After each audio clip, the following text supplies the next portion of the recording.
نحمدہ ونصلی علی رسول الکریم اما بعد السلام علیکم ورحمۃ اللہ وبرکاتہ۔ ناظرین، امید ہے آپ سب خیریت سے ہوں گے۔ ناظرین، آج کے درس نمبر 6 میں رسول اللہ صلی اللہ علیہ وسلم کے حقوق کے بارے میں تذکرہ کریں گے۔ آپ علیہ السلام کے احسانات اور حقوق اس امت پر بہت زیادہ ہیں، لیکن ضبط اور عمل کی آسانی کے لیے ان حقوق کو 6 عنوانات میں ذکر کیا جاتا ہے۔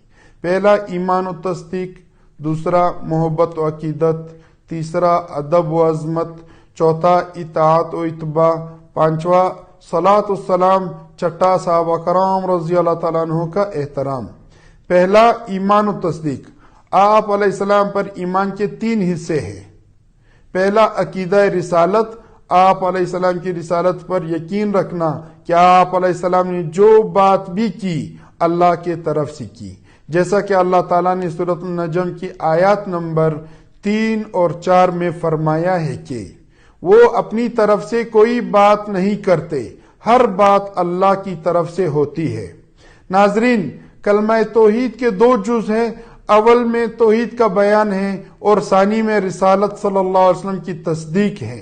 دوسرا عقیدہ ختم نبوت، اللہ تعالیٰ نے انسانوں کی ہدایت کے لیے انبیاء علیہ السلام کا جو سلسلہ آدم علیہ السلام سے چلایا وہ نبی کریم صلی اللہ علیہ وسلم پر ختم ہو گیا۔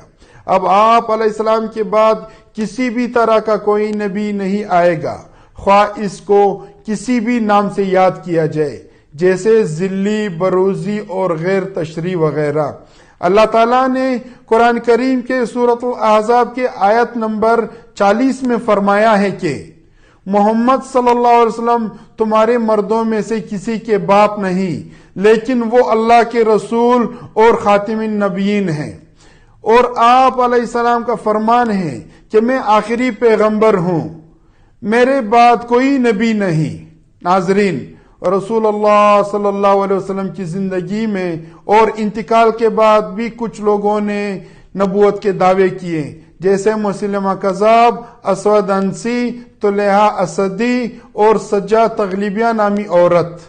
ان میں پہلے 2 کو موت کے گھاٹ اتار دیا گیا، جبکہ آخری 2 اپنے جھوٹ اور دجل سے تائب ہو کر پھر سے مسلمان ہوئے اور آخر تک اسلام سے ان کا تعلق اچھا رہا اور اسلام ہی کی حالت پر انتقال ہوا۔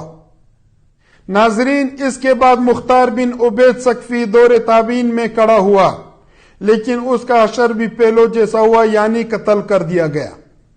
درمیان کے عرصوں میں بھی مختلف لوگوں نے نبوت کے دعوے کیے، لیکن امت کا اجماعی اور اتفاقی موقف کے کذاب کے لیے توبہ یا قتل بغیر کسی لچک کے قائم رہا۔ یہاں تک کہ ہندوستان پر برطانوی استعمار نے اپنے پنجے گاڑنے کے بعد اپنے تسلط کو جمانے اور لوگوں کو مستقل اپنا غلام بنائے رکھنے کے لیے پنجاب میں گرداسپور کے علاقے قادیان میں مرزا غلام احمد نامی ایک شخص کو کھڑا کیا۔ اس نے پہلے اپنے آپ کو مہدی کہا، پھر مسیح بنا اور آخر میں نبوت کا دعویٰ کیا، اور کچھ لوگوں نے اس کو نبی بھی تسلیم کر لیا۔ ان تمام مراحل میں اس کو برطانوی استعمار کی سرپرستی حاصل رہی۔ ناظرین، امت مسلمہ نے حسب سابق اس خطرناک تاریخی فتنے کا مقابلہ کیا۔ قربانیوں کی داستانیں رقم ہوئی، حتیٰ کہ یہ قربانیاں رنگ لائی، اور پاکستان کی تاریخ کا خوبصورت ترین دن 7 ستمبر 1974 میں اس موذی اور خطرناک فرقے اور فتنے کو قانون میں کافر لکھ دیا گیا۔ ناظرین، خلاصہ یہ ہے کہ نبی کریم صلی اللہ علیہ وسلم کی رسالت پر ایمان کے ساتھ ختم نبوت پر بھی ایمان لانا ضروری ہے، ورنہ جیسا عیسائیوں کا ایمان باللہ عقیدہ توحید کے بغیر معتبر نہیں، اسی طرح مرزائیوں کا ایمان اور کلمے کا اقرار عقیدہ ختم نبوت کے بغیر معتبر نہیں۔ آپ صلی اللہ علیہ وسلم پر ایمان کا تیسرا حصہ عقیدہ عصمت انبیاء علیہ السلام ہے۔ یہ عقیدہ رکھنا کہ انبیاء کرام گناہوں سے معصوم ہیں۔ ناظرین، ان سے گناہ ہو ہی نہیں سکتا، ورنہ وہ لوگوں کے لیے نمونہ نہیں بن سکتے۔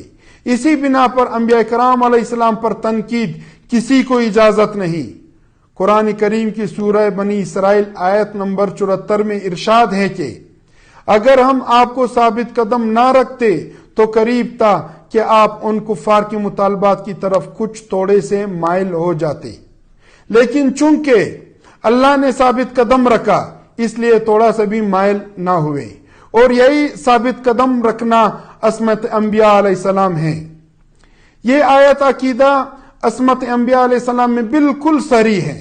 حضرت یوسف علیہ السلام کے بارے میں قرآن کریم کی سورہ یوسف آیت نمبر 23 میں ارشاد ہے کہ اس خاتون نے گناہ کا ارادہ کیا اور یوسف علیہ السلام بھی گناہ کا ارادہ کر لیتے اگر اللہ کی دلیل نہ دیکھتے، یعنی اللہ کی دلیل اور برہان وہی عصمت انبیاء کرام علیہ السلام ہے، اس لیے گناہ تو درکنار، گناہ کا ارادہ بھی نہیں کیا۔ تو ناظرین، آج کا درس اختتام کو پہنچ چکا ہے۔ بہت ساری دعاؤں کے ساتھ انشاءاللہ اگلی درس میں ملاقات ہوگی۔ والسلام۔